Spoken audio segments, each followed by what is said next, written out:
그때에 이스라엘의 왕이 없으므로 사람이 각기 자기의 소견에 옳은 대로 행하였더라. 아멘. 이 말씀을 가지고 신앙과 욕망이라는 제목으로 하나님의 말씀을 함께 나누고자 합니다. 지난 몇 달간 저는 한 가지의 고민에 빠진 적이 있습니다. 여러분, 사사기를 읽기 시작한 이유가 바로 그 고민에서부터 시작됐다라고 볼 수 있습니다. 한국교회를 바라보면서 많은 고민과 여러 가지 생각들을 하게 하는 일들을 생각하게 되었습니다. 여러분, 제가 참 좋아했던 교회 중에 하나였던 교회가 건축 문제와 목회자의 스캔들로 인해서 여러 가지 논란에 휩싸였고, 그리고 문제를 여전히 가지고 있는 채 그들의 해결 방식은 제대로 된 해결을 하지 않고 그저 시간이 지나기를 기다리는 그런 모습들을 우리는 보게 됩니다. 또 서울에 있던 또 하나의 대형 교회의 목회자였던 그 목사는 성적 스캔들을 일으키고 그것에 대한 정당한 회개와 돌이킴 없이 또 다른 교회를 개척해서 교회를 하고 있는 그 모습을 우리는 보게 됩니다. 여러분, 그 분들의 모습을 보면서 도대체 왜 저렇게 제대로 된 해결, 그리고 제대로 된 방식들을 통해서 일하지 않을까라는 생각을 참 많이 해봅니다. 그런데 참 아이러니한 것은 그런 교회들 속에서 하나님이 정말 일하고 계시는구나, 그럼에도 불구하고 그 교회 속에서 하나님이 정말 일하고 계시는구나 라고 인정할 수밖에 없는 그런 일들이 우리 가운데 종종 일어나는 것을 우리가 볼 수 있습니다. 많은 사람들이 그 교회에 몰려가고 또 그 교회에서 새로운 신자들이 하나님을 알게 되고 믿게 된다라고 하는 그런 일들을 우리가 듣게 되고 보게 되었을 때 여러분, 굉장히 당혹스러운 거죠. 그죠? 하나님이 그 교회를, 그 사역자를 여전히 하나님이 사용하고 계신다. 그러면 하나님은 그 교회, 그 목회자의 악행을 신경 쓰지 않는 건 아닐까? 라는 고민에 빠지는 거죠. 더 나아가서 제가 잘못이라고 생각하는 그 일들이 사실은 하나님이 보시기에는 오히려 잘한 일이었단 말인가 라고 하는, 때로는 절망 섞인 푸념이 제 머릿속에 여전히 남는 거죠. 이것이 저의 고민이었고 저의 답답함이고 저의 한숨이었습니다. 그래서 저는 이 사사기의 말씀을 읽게 되면서 사사기 속에서 놀라운 하나님의 뜻을 알게 되었습니다. 그것이 바로 뭐냐면 삼손의 이야기를 읽으면서 제가 고민했던 그 고민에 대해서 답을 어느 정도 얻게 되었습니다.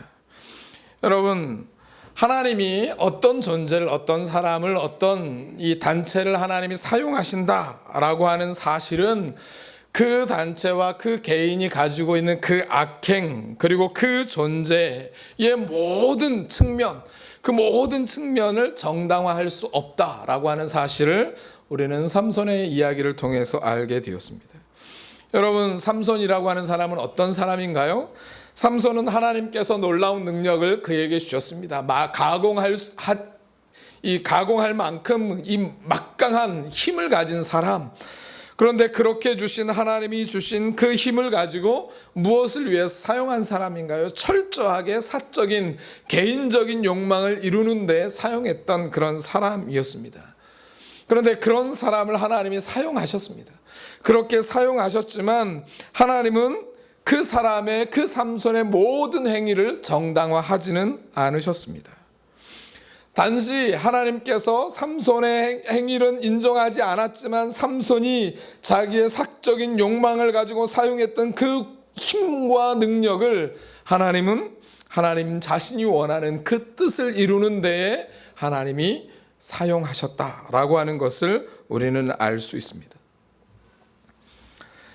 그렇다고 하나님이 삼손을 사용하셨고 하나님이 삼손을 통해서 하나님의 뜻인 블레셋 군대를 다 멸하는 그 놀라운 일들을 이루셨다고 할지라도 삼손이 가지고 있는 그 잘못된 삶의 모습들, 그리고 하나님을 향한 그 마음들, 그 모든 것들을 하나님이 옳다고 인정한 것은 결코 아니라는 사실을 우리는 알게 되었습니다.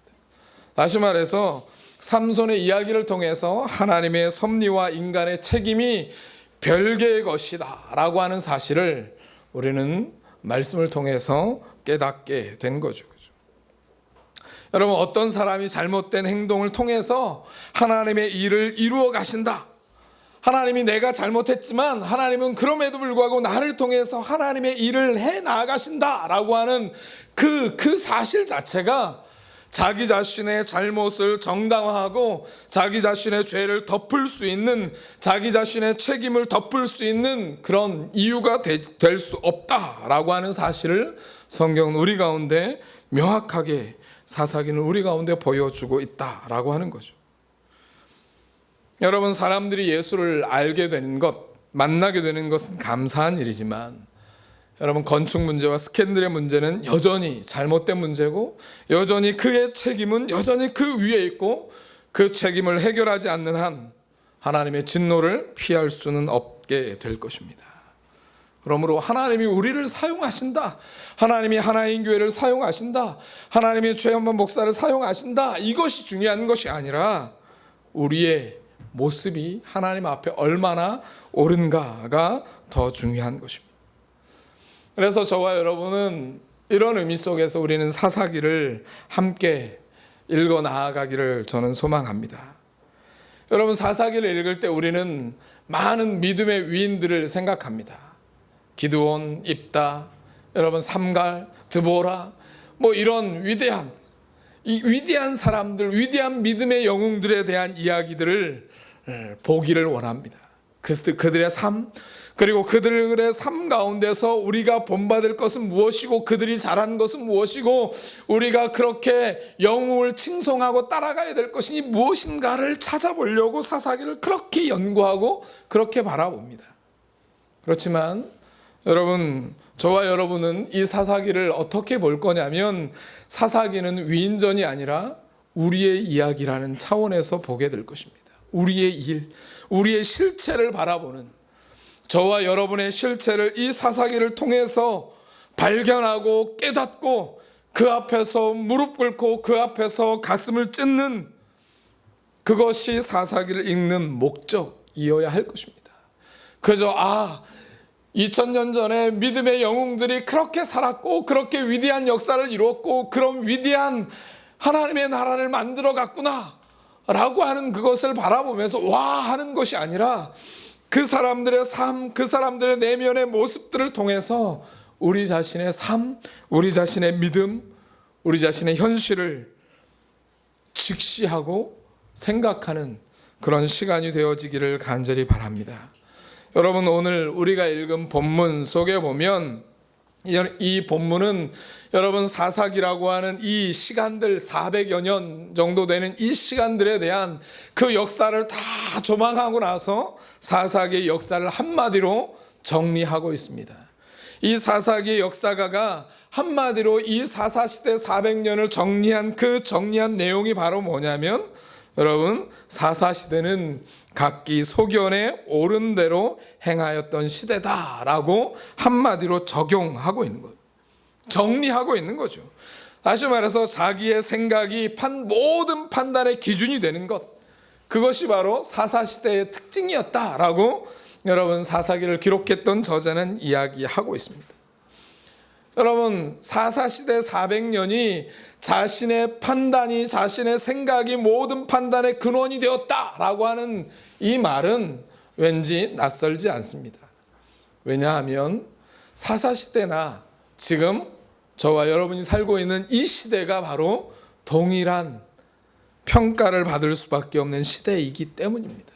내 생각, 내 가치관, 그리고 내 마음이 이 모든 것의 선과 악의 기준이 되고 판단의 근거가 되는 그런 시대 속에서 우리는 살아가고 있기 때문일 것입니다.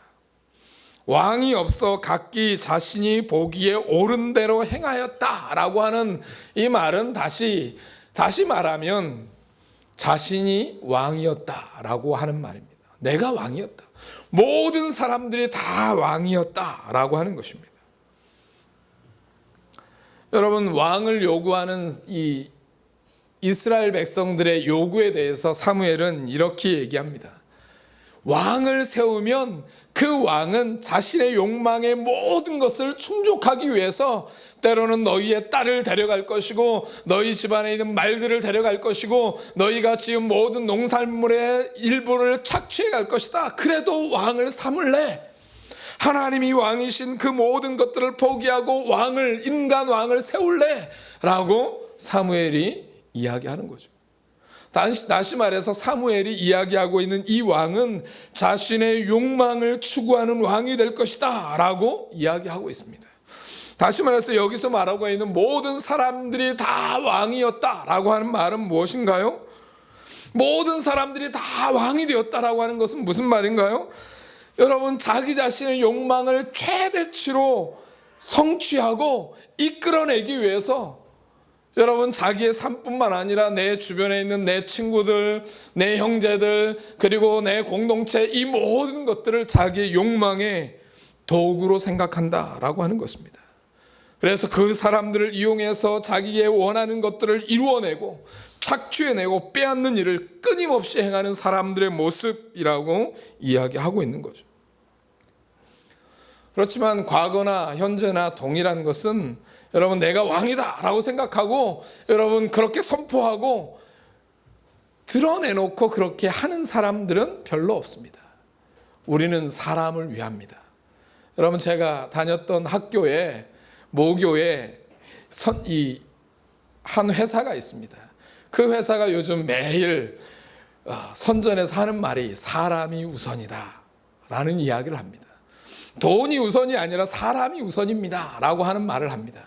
근데 그 회사가, 그 그룹이 제가 다녔던 그 회사의 실질적인 소유주입니다. 근데 소유주가 되어가지고 그 학교에서 이루어지는 그 모든 일들은 사람이 우선이 아니라 돈과 명예와 권력이 우선인 그런 학교를 만들어 가고 있는 거죠. 여러분, 세상 사람들에게 볼 때는 사람이 우선입니다 라고 기업 이미지를 잘 포장합니다. 자신들이 가지고 있는 그 욕망을 싹 숨겨놓고 사람들을 착취하고 그리고 사람들을 짓밟고 그 사람들의 짓밟음을 통해서 그 사람들의 쓴 뿌리를 뽑아먹는 그 욕망들을 우리는 보게 되는 거죠. 세련된 왕 노릇을 하고 있는 오늘의 현실을 우리는 생각해 볼 수 있는 거죠. 세상만 그런 것이 아니라 교회도 그렇고요. 우리도 마찬가지인 거죠. 그래서 저는 모든 사람들이 왕이었다라고 하는 이 표현보다 사사시대를 한마디로 제가 다시 표현한다면, 사사시대의 특징을 한마디로 정의한다면 여러분, 자기 자신이 왕이었다라고 하는 표현 대신 신앙의 이름으로 포장된 욕망의 시대라고 설명하는 것이 사사시대를 잘 설명할 수 있다라고 저는 생각합니다. 신앙의 이름으로 포장된 욕망의 시대. 여러분, 사사시대만 신앙의 이름으로 포장된 욕망을 가지고 살아가는 사람들만 그 시대에만 존재했나요? 아니죠. 지금 오늘 예배드리는 저와 여러분의 마음속에 신앙이라고 하는 그 위선으로 똘똘 뭉쳐있지만 그 마음속에 여전히 우리의 자신의 욕망으로 가득 차 있는 우리의 모습을 보고 있기 때문에 그렇습니다. 자신의 욕망을 추구하지만, 하나님을 믿음을 통해서 자신의 욕망을 추구하지만 천박하게 자기의 욕망을 드러내지 아니하고 철저하게 신앙의 이름으로 포장해내는 놀라운 역사를 이루어가는 것이 바로 오늘의 현실. 그 사람들 향해서 성경은 예수님은 우리 가운데 무엇이라고 말하나요? 회칠한 무덤이라고 이야기합니다. 이것이 신앙인지 이것이 욕망인지 자기도 구분할 수 없게 자기 자신을 속이고 다른 사람도 속이는 그 회칠한 무덤처럼 살아가는 사람들이 저와 여러분이 아닐까, 우리 자신을 생각해 봐야 되는 거예요. 여러분, 우리는 사사기에서 이렇게 신앙의 이름으로 자기의 욕망을 포장하고 있는 사람들의 모습을 많이 보게 될 것입니다. 그 중에 대표자들이, 오늘 우리가 살펴볼 대표자들이 바로 우리가 믿음의 영웅이라고 추대했던 바로 그 사람들의 모습일 것입니다. 기드온과 입다. 여러분, 이 사람들을 통해서 우리가 돌아보고 그 사람들을 바라보면서 위대한 영웅이 아니라 바로 우리의 삶이구나, 우리의 모습이구나, 저들의 모습에, 저들의 나약한 모습들을, 저들의 불신앙의 모습이 바로 우리의 모습이구나 라고 생각하고 저와 여러분이 회개하고 주님 앞에 돌아오는 귀한 시간들이 되어지시기를 간절히 바랍니다. 여러분, 먼저 기드온을 한번 생각해 봅시다. 여러분, 사사기 전체 속에서 가장 중요한 본문이 구절이 있는데 그 구절이 세 구절이라고 저는 생각합니다. 첫 번째 구절이 저와 여러분이 읽은 21장 25절의 말씀입니다. 모든 것을 결론 내는 가장 중요한 구절입니다. 그리고 두 구절이 남아 있습니다. 그 첫 번째 구절이 바로 기드온의 말입니다. 그 첫 번째가 8장 23절에 나옵니다. 우리 다 함께 읽어볼 거예요. 앞에 있는데 8장 23절 시작. 그들에게 이르되 내가 너희를 다스리지 아니하겠고 나의 아들들도 너희를 다스리지 아니할 것이요 여호와께서 너희를 다스리시리라 하니라. 아멘. 여러분, 사사기 전체 속에서 첫 번째로 중요한 구절이 바로 뭐냐면 바로 8장 23절의 말씀입니다. 이 말씀을 한마디로 요약하면 하나님이 왕이시다라고 하는 것입니다. 너희들이 나를 왕으로 삼으려고 하지만 나는 결코 왕이 될 마음도 없고 왕이 될 생각도 없고 왕이 되지 않을 거야 라고 이야기하는 거죠. 그리고 철저하게 이스라엘의 왕은 오직 하나님 한 분밖에 없다라고 하는 위대한 믿음의 고백을 기드온은 하고 있는 거죠. 하나님 한 분만이 왕이시다. 하나님 한 분만이 우리의 왕이시다. 우리가 경배하고 우리가 순종하고 우리의 모든 권력 앞에 순종해야 될 그분은 오직 하나님 한 분밖에 없다라고 하는 것입니다. 이 말은 기드온을 향해서 이스라엘 백성들이 기드온이 놀라운 기적을 행하고 놀라운 승리를 얻게 되니까 이스라엘 백성들이 기드온에게 달려가서 우리의 왕이 되어 주십시오. 이방의 나라의 백성들, 이방의 나라의 왕들처럼 세습되는 그 왕이 우리의 왕이 되어 주십시오 라고 하는 그 말을 거절하면서 한 말입니다. 얼마나 놀라운 말인가요? 그죠? 여러분, 사사기 전체 속에서 하나님이 왕이시다라고 하는 것이 사사기 전체의 주제입니다. 이 주제를 누가 한 말인가요? 기드온이 그렇게 위대한 고백을 한 거죠. 이 위대한 고백 가운데 숨겨진 기드온의 실제 마음을 우리가 한번 생각해 보아야만 합니다. 이 고백이 얼마나 진실했는가를 우리는 확인해 보기를 소망합니다. 여러분, 24절에 보면 여러분, 이 사람이 왕이 되지 않겠다고 작정하고 그렇게 선포했습니다. 그리고 나서 왕의 대접을 은근히 요구하는 거 있잖아요. 내가 왕이야 라고 말하진 않지만 실제로 왕의 모습을 은근히 기대하고요. 왕의 대접을 요구하는 거죠. 왕과 같은 권력을 가지고 그 권력을 휘두르고 있는 사람의 모습을 우리는 24절부터 보게 됩니다. 여러분, 24절에 보면 기드온이 백성들을 향해서 이렇게 말합니다. 너희들이 전쟁에 나가 승리했을 때 얻은 그 모든 금고리와 금은 모아들을 다 가지고 오라.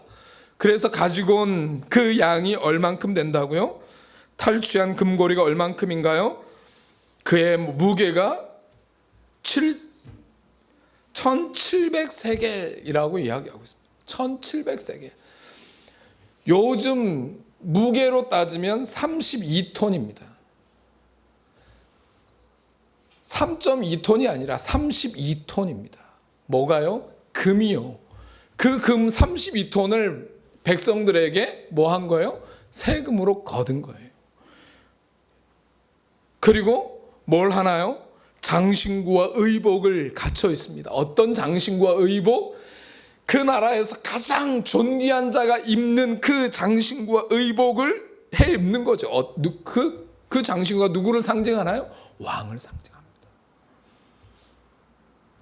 그리고 여러분 오브라라고 하는 그 성이 있는데 그 성의 이름을 27절에 가면 무엇이라고 부르냐면 기드온 성이라고 하는 그 이름을 딱 가져다 붙입니다. 그리고 여러분 수많은 와이프들을, 그 부인들을 두고요, 첩첩을 두고요, 몇 명? 70명의 아들만 70명을 낳아서 왕가를 세우기에 충분한 아들들을 낳는 거죠. 그리고 그 아들의 한 이름이 무엇인가요? 아비멜렉입니다. 아비멜렉이 뭐예요? 내 아버지는 왕이시다라는 것입니다. 여러분 이런 기드온의 모습을 한번 들여다보십시오. 나는 왕이 되지 않을 거야, 오직 하나님만이 왕이야 라고 하는 위대한 고백을 선포한 사람이지만 그의 마음속에 여전히 왕이 되고자 하는 그 욕망을 숨기고 사람들의 것들을 빼앗고 사람들을 수단으로 생각하고 도구로 생각해서 그것들을 자기의 욕망을 성취하는 도구로 믿음의 고백을 사용했던 사람의 이 모습을 우리는 보게 되는 거죠. 하나님만이 왕이시다라고 하는 고백은 그저 자기 자신이 왕이 되고자 하는 그 왕으로서의 욕망을 감추는 포장지에 불과하다는 사실을 우리는 이 말씀을 통해서 너무 명확하게 알게 되는 거죠. 여러분 두 번째 11장 27절입니다. 11장 27절 다 같이 읽어보겠습니다. 시작. 내가 나를 쳐서 내게 악을 행하고자 하는도다. 원하건대 심판하시는 여호와께서 오늘 이스라엘 자손과 암몬 자손 사이에 판결하시옵소서 하였으나. 여러분 두 번째 사사기에서 가장 위대한 고백, 그 말씀이 바로 11장 27절 후반부에 나옵니다. 심판하시는 여호와. 그런데 그냥 심판하시는 여호와가 아니라 그 앞에 뭐가 붙어 있냐면 정관사가 붙어 있습니다. 그 심판하시는 여호와입니다. 다시 말해서 그라고 하는 말은 뭐예요? 그 정관사는 뭐예요? 한정이죠. 그 하나밖에 없다는 거죠. 유일하다는 거죠. 이 세상의 모든 심판자는 오직 유일하신 한 분밖에 없다는 것입니다. 또 그라고 하는 단어 속에 들어가 있는 의미는 뭔가요? 비교 불가능한 거죠. 세상의 그 어떤 심판자와 비교할 수 없는 위대한 심판자, 비교 불가능하고 유일한 심판자라고 하는 사실을 누가 고백하나요? 입다가 고백하고 있습니다. 하나님만이 최고의 심판자이시고 하나님만이 유일하신 심판자이시다라고 하는 고백을 하고 있는 거죠. 여러분 기드온은 왕정이라고 하는 것을 의식해서 왕이라고 고백을 했습니다. 그러나 입다는 이 말을 통해서 여러분 암몬 자손에게 여호와만이 진정한 심판자시다라고 선언하고 있는 거죠. 그렇게 선언하면서 암몬 사람들에게 무엇을 이야기하나요? 암몬 사람들 너희들과 내가 누가 옳은지 하나님이 심판하실 것이다 라고 이야기하는 것입니다. 근데 여러분 28절입니다. 다 같이 28절 말씀을 우리 다 같이 읽어보겠습니다. 시작. 암몬 자손의 왕이 입다가 사람을 보내어 말한 것을 듣지 아니하였느니라. 여러분 사사기 11장 전체의 메시지를 보면 장문의 이야기가 나옵니다. 누구를 향해서? 암몬의 왕을 향해서 장문의 이야기를 하고 있는 거죠. 장문의 외교서신을 써서 보낸 거죠. 그리고 이 외교서신을 써서 그냥 보낸 게 아니라 누구 앞에서 선포했냐면 이스라엘 백성 앞에서 선포하고 그 선포한 내용을 암몬의 왕에게 보낸 거죠. 그런데 문제가 뭐냐면 그렇게 위대한 장문의 문장을 써서 보냈는데 암몬 왕은 그 글을 읽고 뭐 했어요? 듣지도 아니하고 보지도 않은 거죠. 관심이 없습니다. 하나님이 심판자이시라는 둥, 그리고 그 앞에 수많은 이야기들을 한 것에 대해서 아무 관심이 없습니다. 신경도 쓰지 않습니다. 여러분, 이 신경도 쓰지 않을 것에 대해서 입다는 알았을까요? 몰랐을까요? 알았습니다.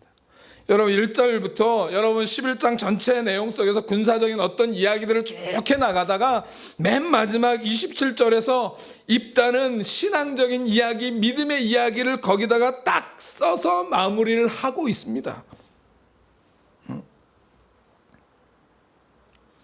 왜 27절에 그 말을 외교문서 전체를 다 기록하다가 마지막에 딱 꽂아 넣었을까? 여러분, 입다는 이 암몬과의 전투에서 반드시 승리해야 된다는 사실을 알고 있었고요, 승리해야 되는 상황이었습니다. 그런데 입다의 마음속에는 여러분, 전쟁을 이미 승리가 우리 가운데 보장되어 있다라고 하는 사실을 알고 있었고요, 믿고 있었고 인정하고 있었습니다.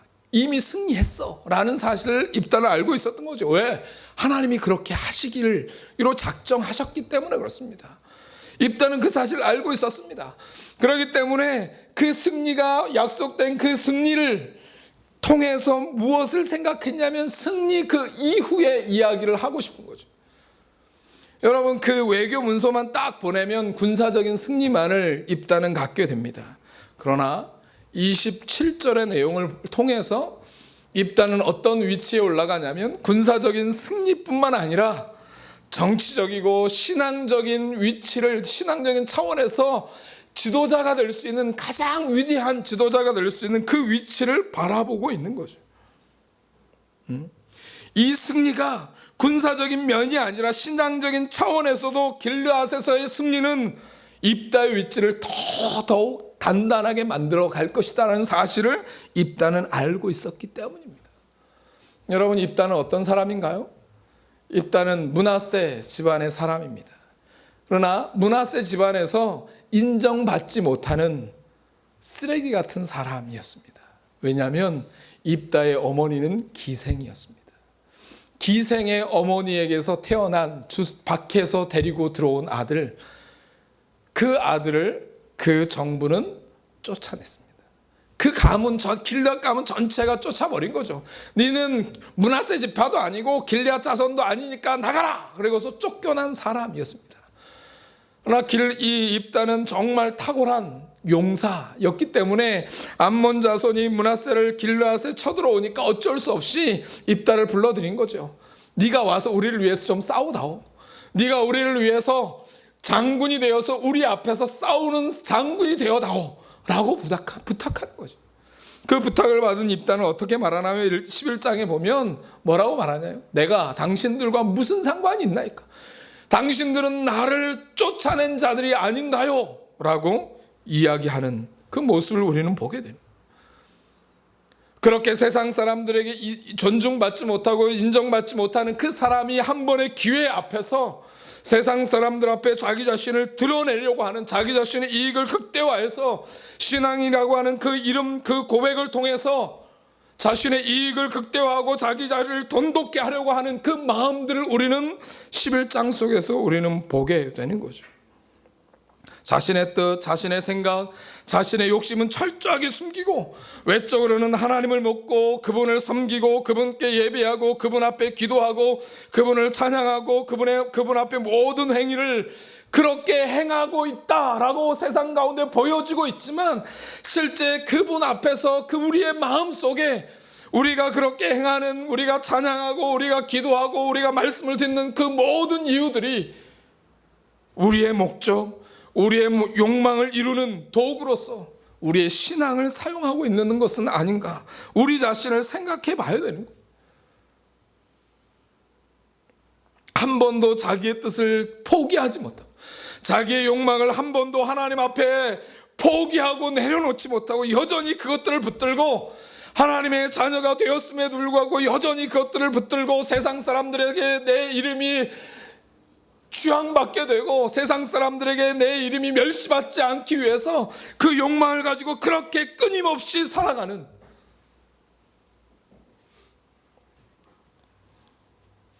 여러분, 그 모습이 바로 기드온의 모습이었고 입다의 모습이었고 바로 저와 여러분의 모습이 아니던가요? 주님은 우리를 위해서 발가벗기셨고, 주님은 우리를 위해서 모든 것들을 다 포기하시고 십자가에서 세상의 조롱거리가 되셨고, 그 모든 고난을 지시고 십자가에 죽으시고 부활하셔서 우리를 하나님의 존귀한 자녀 삼아 주셨음에도 불구하고 우리는 하나님을 위해서 하나님 앞에서 한 자락이라도 내어놓지 못하고 우리의 욕망 하나도 건드리지 못하게 만드는, 우리의 자존심 하나도 건드리지 못하게 만드는, 내 자존심을 건드리면 하나님을 원망하고 불평하고 하나님을 떠나버리는 그 모습을 가지고 있는 사람들이 저와 여러분의 모습이 아니던가요? 여러분, 우리는 사사기를 읽습니다. 사사기 속에서 나타난 수많은 영웅들의 이야기를 바라보는 것이 아니라 사사기 속에 나타난 나 자신을 사사기를 통해서 보아야 되고요, 이 사사기의 말씀을 통해서 여러분의 모든 썩고 부패한 것들, 여러분의 민낯이 다 드러나도록 하나님은 이 사사기의 말씀으로 여러분을 초대하고 계신 거죠. 여러분, 우리는 구약의 이야기들, 특히 사사기에 나오는 이 사람들을 제가 보았던 이 방식대로 보기를 참 거북스러운 그런 생각들을 가지고 있을 것입니다. 여러분, 이렇게 그런 생각을 가질 수밖에 없는 것이 바로 여러분 히브리서 11장 32절부터 34절까지 나오는 이 말씀이 우리 가운데 너무 많은 영향을 준 거죠. 여러분, 히브리서 본문 속에 기드온과 입다를 뭘로 표현하나요? 믿음의 영웅이라고 표현하는 거죠. 그들은 믿음으로 나라들을 이기기도 하고 전쟁에 나아가서 용감하게 되어 이방 사람들의 진을 물리치기도 했다라고 히브리서는 진술하고 있는 거죠. 여러분, 제가 기드온의 부정적인 것들을 읽는 것과 굉장히 충돌하는 것처럼 보일 수밖에 없는 거죠. 여기에 대해서 우리가 한번 생각해 봐야 합니다. 여러분, 히브리서 속에는 기드온과 입다라고 하는 이 사람의 어떤 순간을 믿음이라는 개념으로 설명해내는 거죠. 그러나 히브리서의 메시지는 기드온과 입다가 가지고 있는 그 삶의 전체를 가지고 평가하고 그리고 믿음이었다라고 판단을 내리지는 않는다라고 하는 것입니다. 이와 관련해서 라합이라는 사람이 있습니다. 히브리서의 라합은 믿음의 조상이고 믿음의 위인이었습니다. 여러분, 그렇지만 라합을 믿음의 조상들의 목록에 올렸다고 할지라도 그의 직업은 뭐였나요? 그의 직업은 뭐였죠? 기생이었습니다. 기생으로서의 그녀의 모든 삶과 행위와 성품을 믿음과 관련해서 해석하는 것을 요구할 수는 없습니다. 그가 한 그 행동 하나를 하나님이 보시고 믿음이다라고 인정하셨지만 그가 그의 삶 전체를 통해서 하나님 앞에 행했던 그 모든 것을 하나님이 믿음이다라고 모든 것을 덮어버리신 것은 아니다라고 하는 사실을 우리는 알아야만 합니다. 마찬가지로 사사기의 영웅으로 나오는 4명의 남성들의 경우도 마찬가지일 것입니다. 히브리서의 저자는 철저하게 그들의 성품과 삶의 모습에 대해서는 아무런 논평을 하지 않습니다. 그래서 우리는 사사기를 볼 수밖에 없는 거죠. 사사들의 영웅적인 이야기들만을 읽게 될 때 우리는 사사기 자체가 우리 가운데 의미가 없게 돼버리고요, 그저 우리가 본받아야 될 모범과 원리들이 가득 찬 것, 재미없는 책이 될 수밖에 없을 것입니다. 그러나 사사기의 이 영웅의 이야기가 아니라 우리의 자신의 모습을 볼 수 있다면, 소심하기만 한 사람이 권력의 맛을 본 후에 자신 안에 감추어져 있던 그 폭력성과 사적인 욕망을 드러내서 함께했던 사람들, 함께했던 동역자들을 더 이상은 동역자들이 아니라 자기의 욕망과 욕심을 이용하는, 성취하는 목적으로 사용해버리는, 도구로 사용해버리는 기드온과 같은 모습은 내 안에 없는가? 주변 사람들의 무시와 멸시로 공동체 주변에 틀어박혀 있다가 어느 날 찾아온 입신양면의 기회를 확실하게 붙잡기 위해서 신앙이라고 하는 그 이름, 하나님이라고 하는 그 이름을 도구로 사용해서 자신의 위치를 견고하게 하려고 했던 입다와 같은 그 모습이 나의 모습은 아닌가?